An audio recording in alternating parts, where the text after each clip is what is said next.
ത്രിയേക ദൈവത്തിരുനാമത്തിന് മഹത്വം ഉണ്ടാകട്ടെ. കർത്താവിൽ അനുഗ്രഹിക്കപ്പെട്ടവരെ, വീണ്ടും ഒരു പ്രാവശ്യം കൂടി ദൈവത്തിൻ്റെ വചനം ചിന്തിക്കുവാനും ധ്യാനിക്കുവാനും ദൈവം നമുക്ക് തന്നിരിക്കുന്ന ഒരു വലിയൊരു അവസരത്തിനായിട്ട് ഞാൻ ദൈവത്തിന് നന്ദി പറയുന്നു. നാം വേദവചനം വായിച്ചു നോക്കുമ്പോൾ ഉൽപ്പത്തി മുതൽ വെളിപ്പാട് സുവിശേഷം വരെ അനേക സ്ഥലങ്ങളിൽ ദൈവം സംസാരിച്ചിരിക്കുന്നു. അത് എത്ര വിലയേറപ്പെട്ട ഒരു കാര്യം. കാരണം കാണക്കൂടാത്ത ദൈവം, മഹാപരിശുദ്ധനായ ദൈവം, നമ്മുടെ ദൈവം, ദൈവദൂതന്മാർ ദൈവത്തെ പരിശുദ്ധൻ പരിശുദ്ധൻ പരിശുദ്ധൻ എന്ന് രാത്രിയും പകലും വാഴ്ത്തിക്കൊണ്ടിരിക്കുന്ന ആ ദൈവത്തിൻ്റെ വാക്കുകൾ, അത് നാം ജീവിതത്തിൽ അതിനെക്കുറിച്ച് ധ്യാനിക്കുകയും ചിന്തിക്കുകയും ചെയ്യുന്നത് നല്ലൊരു കാര്യം. ഒരു ഭക്തൻ പറഞ്ഞിരിക്കുന്നു, 2000-നും അധികമായിട്ട് വേഴ്സസിൽ ദൈവം സംസാരിച്ചിരിക്കുന്നു എന്ന്. അതേപോലെ ദൈവം ഈ ലോകത്തിൽ മനുഷ്യപുത്രനായിട്ട് ഇറങ്ങി 33.5 വർഷം ഈ ലോകത്തിൽ ദൈവം ജീവിച്ചു. 3.5 വർഷമാണ് ദൈവത്തിൻ്റെ സുവിശേഷ വേല ദൈവം ചെയ്തത്. ദൈവത്തിൻ്റെ വേല ചെയ്യുമ്പോൾ ദൈവം അനേക കാര്യങ്ങൾ സംസാരിച്ചു ജനങ്ങളോട്. പ്രിയമുള്ളവരെ, ദൈവം ഒരു 3.5 വർഷം വളരെ ഷോർട്ട് പീരിയഡിലാണ് ഈ ലോകത്തിൽ ജീവിച്ചത്. അപ്പോൾ ദൈവം സംസാരിച്ച ഓരോ വാക്കിനും അതിന് ഒത്തിരി അർത്ഥമുണ്ട് പ്രിയമുള്ളവരെ, അതിന് ഒത്തിരി രഹസ്യങ്ങളുണ്ട് പ്രിയമുള്ളവരെ. മനുഷ്യനെ പോലെ ദൈവം വെറും ആവശ്യമില്ലാത്ത വാക്കുകൾ സംസാരിക്കില്ല. ഞാൻ പലപ്പോഴുമായിട്ട് അതിന് ഞാൻ ചിന്തിക്കുന്നുണ്ട്. ദൈവം എങ്ങനെ സാത്താൻ്റെ പ്രലോഭനങ്ങളെ ദൈവം അത് ഹാൻഡിൽ ചെയ്തു. തന്നോട് ആവശ്യത്തിനായിട്ട്, ഒരു അത്ഭുതത്തിനായിട്ട്, സൗഖ്യത്തിനായിട്ട് വരുന്നവരെ ദൈവം എങ്ങനെ അത് ഹാൻഡിൽ ചെയ്തു. അതേപോലെ ഗിരിപ്രഭാഷണത്തിൽ ദൈവം സംസാരിച്ച കാര്യങ്ങൾ, കാൽവരി ക്രൂശിൽ ദൈവം പറഞ്ഞ 7 വാക്കുകൾ, താൻ കടന്നു പോകുമ്പോൾ സംസാരിച്ച കാര്യങ്ങൾ, ഇവയെല്ലാം നാം ചിന്തിക്കുകയും ധ്യാനിക്കുകയും ചെയ്യണം. ദൈവം സംസാരിച്ച കാര്യങ്ങളെ നാം ഓർത്ത് ചിന്തിക്കണം, ധ്യാനിക്കണം. നമ്മൾ ജീവിതത്തിൽ എന്തെങ്കിലും ഒരു കുറവ് പെട്ടിട്ടുണ്ടെങ്കിൽ അത് നാം വിട്ടുമാറണം. നാം മാനസാന്തരപ്പെടുന്നത് നല്ല ഒരു കാര്യം. അതേ സമയത്തിൽ ദൈവം അനേക വേളയിൽ ദൈവം ഉപമകളായിട്ട് ദൈവം സംസാരിച്ചു.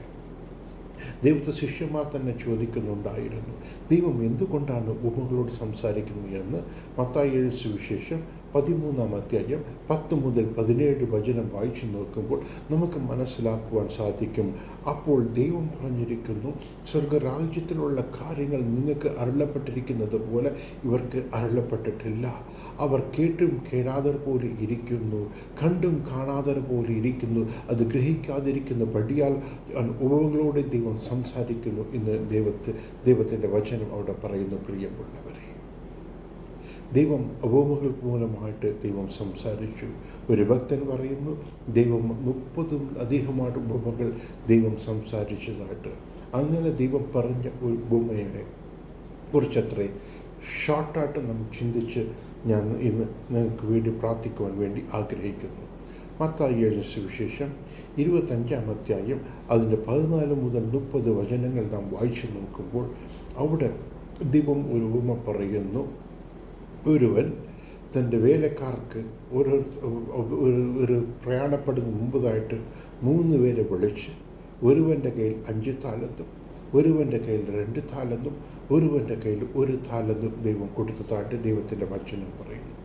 താലന്ത് എന്ന് പറയുന്നത് പഴയ നിയമത്തിൽ നാം വായിച്ചു നോക്കുമ്പോൾ അത് ഒരു മെഷർമെൻ്റ് ആയിരുന്നു. 36 കിലോ 1 താലന്ത് എന്ന് പറയപ്പെടുന്നു. വേദവചനം നാം വായിച്ചു നോക്കുമ്പോൾ അന്ന് മോശയുടെ കാലത്തിൽ അനേകർ ഇത്ര താലന്ത് വെള്ളികളും പൊന്നും കൊടുത്തതായിട്ട് നാം വായിക്കുവാൻ സാധിക്കും. ശലോമോൻ ദേവാലയം വായിച്ചു നോക്കുമ്പോൾ 1000, 10,000 താലന്ത് സ്വർണവും ഇരുമ്പും ദൈവവേലയ്ക്ക് വേണ്ടി കൊടുത്തതായിട്ട് നമുക്ക് വായിക്കുവാൻ സാധിക്കും. അതേപോലെ താലന്തുകളുടെ നമുക്ക് ദൈവം തന്നിരിക്കുന്ന കൃപകൾ ടാലൻസുമായിട്ട് ഓർമ്മിക്കുന്നു. അങ്ങനെ വെകുകാലം ശേഷം ആ യജമാൻ തിരിച്ചു വന്നപ്പോൾ അദ്ദേഹം കണക്ക് ചോദിച്ചപ്പോൾ 5 താലന്തുള്ളവൻ ഇന്നും 5 താലന്തിനെ അവൻ ഏൺ ചെയ്ത് ദൈവത്തിൻ്റെ സന്നിധിയിൽ 10 താലന്തായി കൊടുത്തപ്പോൾ ദൈവം പറയുന്നു, നല്ലതും വിശ്വസ്തനുമായ ദാസനെ, നീ ഈ ചെറിയ കാര്യത്തിൽ സത്യസന്ധനായിട്ടിരുന്ന പടിയാൽ നിന്നെ ഞാൻ അനേക കാര്യത്തിൽ യജമാനാൻ വയ്ക്കും, നീ യജമാൻ്റെ സന്തോഷത്തിൽ പ്രവേശി എന്ന് പറയുന്നു. അതേ തന്നെയാണ് 2 താലന്ത് ഉള്ളവനും. അദ്ദേഹം മറ്റൊരു 2 താലന്ത് കൊടുത്തപ്പോൾ ദൈവം അപ്രകാരം തന്നെ പറയുന്നു. പക്ഷെ 1 താലന്തനോ അവൻ അങ്ങനെ തന്നെ ദൈവം കൊടുത്തപ്പോൾ മടിയന് ദാസനെ എന്നെ വിട്ട് അകന്നു പോ എന്ന് ദൈവത്തിൻ്റെ വചനം പറയുന്നു. പ്രിയമുള്ളവരെ, ദൈവം നമുക്ക് തന്നിരിക്കുന്ന താലന്തിനെ നാം ദൈവനാമത്തിന് വേണ്ടി ഉപയോഗിക്കണം. ദൈവം ഓരോരുത്തർക്കും ഓരോരോ താലന്തുകൾ ദൈവം കൊടുത്തിരിക്കുന്നു. പ്രിയമുള്ളവരെ, ഒരു ചിലർക്ക് ദൈവത്തിൻ്റെ വചനം പ്രസംഗിക്കുവാനുള്ള കഴിവ്, വചനം പറയുവാനുള്ള കഴിവ്, ചിലർക്ക് പാട്ട് പാടുവാനുള്ള കഴിവ്. അങ്ങനെ ഉള്ളവർ വർഷിപ്പിൽ അവർക്ക് ലീഡ് ചെയ്യാം. ഒരു ചിലർക്ക് ഒരു ടീച്ചിങ് ഒരു കേപ്പബിലിറ്റി ഉണ്ടെങ്കിൽ അവർക്ക് സൺഡേ സ്കൂളിലും അല്ലെങ്കിൽ ബൈബിളിലും ടീച്ച് ചെയ്യാനുള്ള ഒരു കാര്യങ്ങൾ ചെയ്ത് ദൈവത്തിൻ്റെ നാമത്തെ നാം മഹത്വപ്പെടുത്താം. ഒരു ചിലർക്ക് നല്ലവണ്ണം കാര്യങ്ങൾ പറഞ്ഞ് വ്യക്തമായിട്ട് മനസ്സിലാക്കുവാൻ കൗൺസിലിംഗ് കൊടുക്കാനൊക്കെ കഴിവുള്ളവർ നമ്മുടെ ചെറുപ്പക്കാർക്ക്, കുഞ്ഞുങ്ങൾക്ക് കൗൺസിലിംഗ് കൊടുത്ത് നാം ദൈവത്തിൻ്റെ നാമത്തെ ഉയർത്താം. പ്രിയമുള്ളവരെ, ദൈവം നമുക്ക് തന്നിരിക്കുന്ന താലന്തെ നാം എടുത്ത് ഉപയോഗിക്കണം. ഉപയോഗിക്കാതെ ഇരിക്കുമെങ്കിൽ ദൈവം നമ്മിൽ നിന്ന് എടുത്ത് അത് മറ്റൊരാൾക്ക് ദൈവം കൊടുത്ത് കളയും. പ്രിയമുള്ളവരെ, നിങ്ങളുടെ മുമ്പിലായിട്ട് ഇരുന്ന് പ്രസംഗിക്കുന്ന ഞാൻ, ദൈവം എനിക്ക് തന്നിരിക്കുന്ന ഈ ഒരു താലന്തിനെ പ്രസംഗിക്കുവാനും പ്രാർത്ഥിക്കുവാനും അത് ദൈവനാമത്തിന് മഹത്വപ്പെടാൻ വേണ്ടി പറഞ്ഞിട്ടാണ് ഞാൻ ഈ ഒരു മീഡിയം വഴിയായിട്ട് ഞാൻ സംസാരിക്കുകയും പ്രസംഗിക്കുകയും ചെയ്യുന്നത്. This is not aim for monetary thing, but ദൈവം തന്ന താലന്തുകൾ ഞാൻ ചെയ്യുമ്പോൾ ദൈവം അനുഗ്രഹിക്കും. പ്രിയമുള്ളവരെ, D.L. മോഡി എന്ന പ്രശസ്തനായ ഒരു പ്രാസംഗികനെക്കുറിച്ച് നിങ്ങൾ കേട്ടിരിക്കും. അദ്ദേഹം he did mighty things for God. പക്ഷേ അദ്ദേഹത്തിന് ദൈവം കൊടുത്തിരുന്ന ജോലി എന്ന് പറഞ്ഞാൽ സൺഡേ സ്കൂളിൽ എങ്ങനെയെങ്കിലും പിള്ളേരെ കൊണ്ട് എത്തിക്കുക എന്നൊരു കാര്യം. അത് വളരെ സത്യസന്ധതയോടു കൂടി അദ്ദേഹം ചെയ്തു. പിള്ളേരെ പലവിധമായ സ്റ്റോറീസ് പറഞ്ഞ് അവരെ എൻകറേജ് ചെയ്ത് നിങ്ങൾ വരണം, വന്നാൽ ദൈവം നിങ്ങളെ അനുഗ്രഹിക്കും, നിങ്ങൾക്ക് പഠിക്കാൻ നല്ല ദൈവം കഴിവ് തരും, ഇങ്ങനെയൊക്കെ സ്റ്റോറീസൊക്കെ പറഞ്ഞ് അവരെ സൺഡേ സ്കൂളിൽ കൊണ്ട് ഇരുത്തി അവർക്ക് വേണ്ട അറേഞ്ച്മെൻറ്റ്സൊക്കെ ചെയ്ത് സൺഡേ സ്കൂൾ ടീച്ചേഴ്സിന് എല്ലാ അറേഞ്ച്മെൻറ്റ് ക്രമങ്ങളൊക്കെ ചെയ്ത് പഠിയാൽ അദ്ദേഹം സത്യസന്ധതയോടു കൂടി ചെയ്തപടിയാൽ ദൈവം മുന്നുമായിട്ട് അഭിഷേകിച്ച് പരിശുദ്ധാത്മാവിൻ്റെ 9 വരങ്ങളും കൊടുത്ത് വലിയ ഒരു ഇവാഞ്ചലിസ്റ്റായിട്ട്, വലിയ ഒരു പ്രീച്ചറായിട്ട് ദൈവം ഉപയോഗിച്ചു. പ്രിയമുള്ളവരെ, ഇന്ന് നിങ്ങളെയും ദൈവം അനുഗ്രഹിക്കണമെങ്കിൽ ദൈവം നിങ്ങളുടെ ജീവിതത്തിൽ തന്നിരിക്കുന്ന താലന്തുകളെ നാം ദൈവത്തിന് എടുത്ത് ഉപയോഗിക്കുമ്പോൾ മാത്രമാണ് ദൈവം നമ്മെ അനുഗ്രഹിക്കുന്ന. പ്രിയമുള്ളവരെ, നാം ചെറിയ കാര്യത്തിൽ വളരെ സിൻസിയറോട് കൂടെ ഇരുന്ന ദൈവം നമ്മെ അനേകത്തിൽ യജമാനായി വയ്ക്കും. 1 തീമോഥെയോസ് 1-ാം അധ്യായം അത് 12-ാം വാക്യത്തിൽ വിശുദ്ധ പൗലോസ് പറയുന്നു, ഈ ശ്രേഷ്ഠമേറിയ ഒരു കാര്യത്തെ ദൈവം ഞങ്ങൾക്ക് തന്നതിന് കാരണം എന്നിൽ ഉള്ള ഒരു സത്യസന്ധത ദൈവം കണ്ടു എന്ന് പറഞ്ഞിരിക്കുന്നു.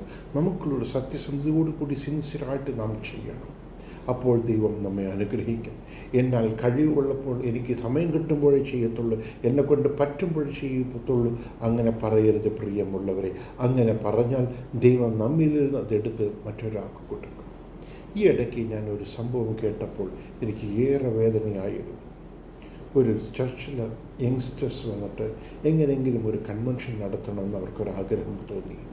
ഒരു കൺവെൻഷൻ നടത്തുമ്പോൾ വചനം പ്രസംഗിക്കപ്പെടും, അപ്പോൾ അനേകർ ദൈവത്തെ അറിയും എന്ന് പറഞ്ഞുകൊണ്ട് അദ്ദേഹം ഒരു പ്രഗത്ഭനായ ഒരു സുവിശേഷകനെ അവർ ക്ഷണിച്ച് അതിൻ്റെ കാര്യങ്ങളൊക്കെ ചെയ്തു. ആ സുവിശേഷകൻ ഷെഡ്യൂൾ ചെയ്ത ദിവസത്തിൽ വന്നപ്പോൾ ആ ഗ്രൗണ്ടിൽ വളരെ കുറച്ച് ആൾക്കാർ, മേ ബി ഒരു 15-20 പീപ്പിൾസേ ഉണ്ടായിരുന്നുള്ളൂ. ആ സുവിശേഷകന് ഭയങ്കര ദേഷ്യം വന്നു, പ്രസംഗിക്കാതെ അങ്ങ് കടന്നുപോയി. എത്ര ദുഃഖകരമായ ഒരു കാര്യം! ഇത്ര 100, 500, 1000 പേര് വന്നാലേ ഞാൻ പ്രസംഗിക്കൂ എന്ന് പറയുന്നത് ശരിയല്ല. ഒരാൾ ഉണ്ടെങ്കിലും അവർക്കും നാം സംസാരിക്കണം, അവർക്കും വേണ്ടി നാം പ്രാർത്ഥിക്കണം. നമ്മുടെ മിനിസ്ട്രി വന്നിട്ട് കൂട്ടങ്ങൾ വരുമ്പോഴേ ഞാൻ ചെയ്യത്തുള്ളൂ എന്ന് പറഞ്ഞാൽ അത് ഒരിക്കലും ശരിയാകത്തില്ല. കാരണം വേദവചനം പറയുന്നു, ഒരു പാപി മാനസാന്തപ്പെട്ടാൽ സ്വർഗം സന്തോഷിക്കുമെന്ന്. ആ കൂട്ടത്തിൽ 20 പേരിൽ ഒരാളാണ് ദൈവത്തെ അറിഞ്ഞിരുന്നെങ്കിൽ അദ്ദേഹത്തിന് വലിയൊരു കാര്യമായിരുന്നു. എത്ര ദുഃഖകരമായ ഒരു കാര്യം! പ്രിയമുള്ളവരെ, അന്ന് എസ്തർ 4-ാം അധ്യായം 14-ാം വാക്യം വായിച്ചു നോക്കുമ്പോൾ 12-ാം വാക്യം വായിച്ചു നോക്കുമ്പോൾ അവിടെ മൊർദെഖായി എസ്തർ മൗനമായി ഇരിക്കുന്നത് കണ്ട്, നീ ഇപ്പോൾ എഴുന്ന് പ്രവർത്തിച്ചില്ലെങ്കിൽ രക്ഷ വേറെ വഴിയായി വരും എന്ന് മൊർദെഖായി പറഞ്ഞു, പ്രിയമുള്ളവരെ, ദൈവം നിങ്ങൾ ഓരോരുത്തർക്കും ഏതോ ഒരു താലന്ത് തന്നിരിക്കുന്നു. ആ താലന്ത് നിങ്ങൾ ഉപയോഗിക്കാതിരിക്കുമെങ്കിൽ നിങ്ങളിൽ നിന്ന് അത് എടുത്ത് മറ്റൊരാൾക്ക് കൊടുക്കും. അതേസമയത്ത് ദൈവം നിങ്ങൾക്ക് തന്നിരിക്കുന്ന താലന്തിന് സത്യസന്ധതയോടു കൂടി ദൈവനാമത്തിന് വേണ്ടി നിങ്ങൾ ഉപയോഗിക്കുമെങ്കിൽ തീർച്ചയായിട്ടും ദൈവം അനുഗ്രഹിക്കും. നിങ്ങളുടെ ജീവിതത്തിൽ ദൈവം അനുഗ്രഹിക്കണമോ, നിങ്ങൾ ഉയർത്തണമോ, നിങ്ങൾ ചെയ്യേണ്ട ഒരു കാര്യം, ദൈവം നിങ്ങൾക്ക് തന്നിരിക്കുന്ന കാര്യത്തിൽ സത്യസന്ധതയോടുകൂടി, ദൈവത്തിനൊരു സത്യസന്ധതയോടുകൂടി, ദൈവത്തിനൊരു നേരുള്ളതോടുകൂടി ഇരിക്കുക. വിശുദ്ധ പൗലോസ് പറഞ്ഞതുപോലെ വിശ്വാസത്തോടു കൂടി ഇരിക്കുമ്പോൾ ദൈവം അനുഗ്രഹിക്കും.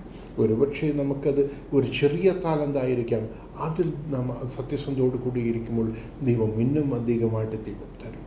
അന്ന് ദാവീദിന് ഒരു മ്യൂസിക് ഇൻസ്ട്രുമെൻറ്റ് പ്ലേ ചെയ്യുവാനുള്ള കഴിവ് ദൈവം കൊടുത്തു.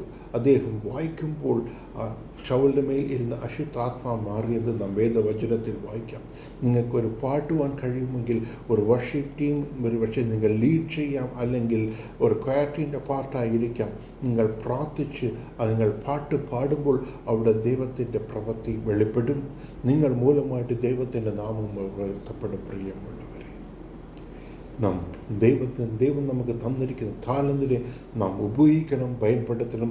ദൈവനാമത്തിലൂടെ ഉപയോഗിക്കുമ്പോൾ ദൈവം അനുഗ്രഹിക്കും.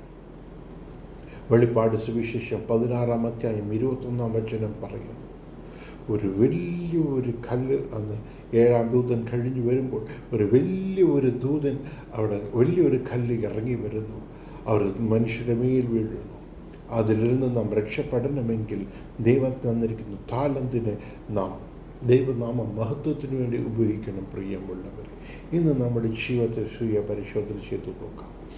ദൈവം നമുക്ക് തന്നിരിക്കുന്ന താലന്തിനെ ശരിക്കും നാം ഉപയോഗിക്കുന്നു. എത്ര പ്രാവശ്യം നാം ഒഴിവുകൾ പറഞ്ഞിട്ടുണ്ട്, എത്ര സന്ദർഭങ്ങളിൽ നമ്മൾ ചെയ്യാതിരിക്കുന്നു. ഇത്ര വലിയ ആൾക്കൂട്ടം വന്നാലേ, അല്ലെങ്കിൽ ഇത്ര വലിയ അക്കേഷൻസിൽ എന്നെ ചുറ്റാലേ ഞാൻ ചെയ്യുന്നു, ഒരിക്കലുമല്ല. ദൈവനാമത്തിന് വേണ്ടി നാം അത് ഉപയോഗിക്കുമ്പോൾ ദൈവം തീർച്ചയായിട്ടും നമ്മെ അനുഗ്രഹിക്കും. നമുക്ക് പ്രാർത്ഥിക്കാം. വാഴ്ത്തപ്പെട്ട സ്വർഗീയ പിതാവേ, അവിടുത്തെ തൃപ്പാദത്തിൽ ഞങ്ങൾ വരുന്നു അപ്പ. ഈ ഒരു നല്ലൊരു വചന സന്ദേശത്തിനായിട്ട് ഞങ്ങൾ ദൈവത്തെ സ്തുതിക്കുന്നു അപ്പ. പരിശുദ്ധ പിതാവേ, ദൈവം ഞങ്ങൾക്ക് തന്നിരിക്കുന്ന താലന്തിനായി ദൈവത്തിന് ഞങ്ങൾ നന്ദി പറയുന്നു. പരിശുദ്ധ പിതാവേ, ഒരു പക്ഷേ ദൈവം തന്നിരിക്കുന്ന താലന്ത് വേണ്ട രീതിയിൽ ഉപയോഗിക്കാതെ അതൊക്കെ ആ താലന്തൊക്കെ നഷ്ടപ്പെട്ട് ഇരിക്കുന്ന എൻ്റെ പ്രിയ സഹോദരങ്ങൾക്ക് വേണ്ടി ഞാൻ പ്രാർത്ഥിക്കുന്നു പിതാവേ. പരിശുദ്ധ അപ്പച്ച, ദൈവം അവരെ അനുഗ്രഹിക്കണമെന്ന് ഞാൻ പ്രാർത്ഥിക്കുന്നു. ഞാൻ കാണുന്നു ഒരു ചിലർക്ക് ദൈവം വിശേഷ കഴിവുകൾ ദൈവം കൊടുത്തിരുന്നു. പക്ഷേ എങ്കിലോ പല പിന്മാറ്റത്താൽ, പല കാര്യങ്ങളാൽ അത് എല്ലാം നഷ്ടപ്പെട്ടിരിക്കുന്നവർ ഇതിൽ ശ്രദ്ധിച്ച് കേൾക്കുന്നു. ദൈവത്തിൻ്റെ ഒരു കൃപ നിങ്ങളുടെ മേൽ ഇറങ്ങി വരുന്നു. ദൈവത്തിൻ്റെ ഒരു കൃപ നിങ്ങളുടെ മേൽ ഇറങ്ങി വന്ന് നിങ്ങൾക്ക് പണ്ടത്തെ കാട്ടിലും ഒരു പുതിയ കൃപ തരും. ഇനി മുതൽ ഒരു സത്യസന്ധതയോടു കൂടി ദൈവനാമ മഹത്വത്തിന് വേണ്ടി സിൻസിയറായിട്ട് പ്രവർത്തിക്കുമെങ്കിൽ അപ്പോൾ ദൈവം നിങ്ങൾക്ക് അനുഗ്രഹിക്കും തരും. ചിലവർ ദൈവനാമത്തെ എനിക്ക് തന്നിരിക്കുന്ന താലന്തിന് ഞാൻ ദൈവനാമത്തിന് മാത്രമേ ഉപയോഗിക്കൂ എന്ന് പറഞ്ഞ് പക്ഷേ അതിലിരുന്ന് വഴി വിലക്കിപ്പോയി ഇരിക്കുന്നവരെയും കാണുന്നു. പരിശുദ്ധ പിതാവേ, ദൈവം ഇറങ്ങി ഇടപെടണമേ. ദൈവം അവിടെ അത്ഭുതം പ്രവർത്തിക്കണമേ. ദൈവം അവരുടെ ജീവിതത്തിൽ നഷ്ടപ്പെട്ടു പോയിരിക്കുന്ന താലന്തുകളും കൃപകളും ദൈവം തിരിച്ചു കൊടുക്കണമേ. പ്രിയമുള്ളവരെ, നിങ്ങൾക്ക് ഇരിക്കുന്ന താലന്തുകളിനെ നിങ്ങൾ സത്യസന്ധതയോടുകൂടി ദൈവനാമത്തിന് വേണ്ടി ചെയ്യുമ്പോൾ ദൈവം നിങ്ങളെ അനുഗ്രഹിക്കും. പരിശുദ്ധ പിതാവേ, എൻ്റെ പ്രിയ ജനങ്ങളെ ദൈവം അനുഗ്രഹിക്കണമേ. അവരുടെ ആവശ്യങ്ങൾ സന്ധിക്കണമേ. രോഗത്തിൽ നിന്ന് വിടുതല കൊടുക്കണമേ. സാമ്പത്തിക ബുദ്ധിമുട്ടിൽ വിടുതല കൊടുക്കണമേ. അവരുടെ പ്രാർത്ഥന ഏത് കാലത്തെ ചൊല്ലി പ്രാർത്ഥിക്കുന്നു അതിലൊരു അത്ഭുതം ചെയ്യണമേ. പരിശുദ്ധ പച്ച, ഈ ജനങ്ങൾ തങ്ങളെ താഴ്ത്തി ഈ വചനത്തെ കേട്ടപടിയാൽ, ഈ വചനത്തെ അനുസരിച്ചപടിയാൽ അവരുടെ ജീവിതത്തിൽ പലവിധ ബാധകൾ, ബന്ധനത്തെ ദൈവം മാറ്റണമെന്ന് പ്രാർത്ഥിക്കുന്നു. അനേകരുടെ ജീവിതത്തിൽ കാണപ്പെടുന്ന ഒരു പൈശാചിക ബന്ധനത്തിലിരുന്ന്, ഒരു ഈവിൽ ബോണ്ടേജിലിരുന്ന് ദൈവം നിങ്ങളെ വിടുവിക്കുന്നു. ദൈവം അത്ഭുതം പ്രവർത്തിക്കണമേ. പരിശുദ്ധ പിതാവേ, ദൈവം അത്ഭുതം പ്രവർത്തിക്കണമേ. ഓരോരുത്തരുടെ ജീവിതത്തിൽ ദൈവം ഇടപെടണമേ. ദൈവഭയത്തോടെ ജീവിക്കുവാൻ, ദൈവത്തോടു കൂടി ഒരു വിശുദ്ധിയുള്ള ജീവിതം നയിക്കുവാൻ, ദൈവ അനുസരണത്തോടെ ജീവിക്കാൻ ഓരോരുത്തരെയും ദൈവം തയ്യാറാക്കണമെന്ന് പ്രാർത്ഥിക്കുന്നു. അതിന് മൂലമായിട്ട് ഒരു നിത്യതയ്ക്ക് പ്രവേശിക്കാൻ തക്കമുള്ള ഒരു ജീവിതം നയിക്കുവാൻ ദൈവം കൃപ തരണം എന്ന് ഞാൻ പ്രാർത്ഥിക്കുന്നു. ദൈവം അങ്ങനെ തന്നെ ചെയ്യാൻ പോകുന്ന കൃപയ്ക്കായിട്ട് സ്തോത്രം. സകല മാനമഹത്വം അങ്ങേക്ക് മാത്രം തരുന്നു. യേശുവിൻ നാമത്തിൽ പ്രാർത്ഥിക്കുന്ന പിതാവേ, ആമേൻ. പ്രിയമുള്ളവരെ, നിങ്ങളുടെ താഴ്മയെ കണ്ട് ദൈവം നിങ്ങളെ അനുഗ്രഹിച്ചിരിക്കുന്നു. ദൈവം നിങ്ങൾക്ക് തന്നിരിക്കുന്ന താലന്തിനെ തിരിച്ചറിയുക, സത്യസന്ധതയോടുകൂടി ഉപയോഗിക്കുക. അപ്പോൾ നിങ്ങളെ ദൈവം അനുഗ്രഹിക്കും. നിങ്ങളുടെ ജീവിതത്തിൽ നന്മകൾ വരും. നിങ്ങൾ ചെയ്യുന്നതൊക്കെ ദൈവം അനുഗ്രഹിക്കും. നിങ്ങൾ ആഗ്രഹിക്കുന്നതും പ്രതീക്ഷിക്കുന്നതും പ്രാർത്ഥിക്കുന്നതും അപ്പുറമായിട്ട് ദൈവം നിങ്ങളെ തരും. അതിൽ ഒരു സംശയമില്ല. ഞാനിപ്പോൾ പ്രാർത്ഥനയോട് കൂടി നിർത്തുന്നു. വീണ്ടും ഒരു നല്ല ചിന്തയോട് വരുന്നവരെ ഞാൻ നിങ്ങൾ പ്രാർത്ഥനയോട് കൂടെ നിർത്തുന്നു. ഏതെങ്കിലും കാര്യത്തിനെ കൊണ്ട് ഞാൻ നിങ്ങൾക്ക് വേണ്ടി പ്രാർത്ഥിക്കാൻ ആഗ്രഹിക്കുന്നെങ്കിൽ തീർച്ചയായിട്ടും എന്നെ ഏതെങ്കിലും രീതിയിൽ കമ്മ്യൂണിക്കേറ്റ് ചെയ്യുമ്പോൾ ഞാൻ തീർച്ചയായിട്ടും എൻ്റെ വ്യക്തിപരമായ പ്രാർത്ഥനയിൽ നിങ്ങളെ ഓർക്കുന്നതായിരിക്കും. ഈ ഒരു വചന സന്ദേശം നിങ്ങൾക്കൊരു അനുഗ്രഹമായി തോന്നുമെങ്കിൽ അനേകർക്ക് ഇതേക്കുറിച്ച് അറിയിക്കുകയും ചെയ്യുക. ദൈവം നിങ്ങളെ ധാരാളമായി അനുഗ്രഹിക്കട്ടെ.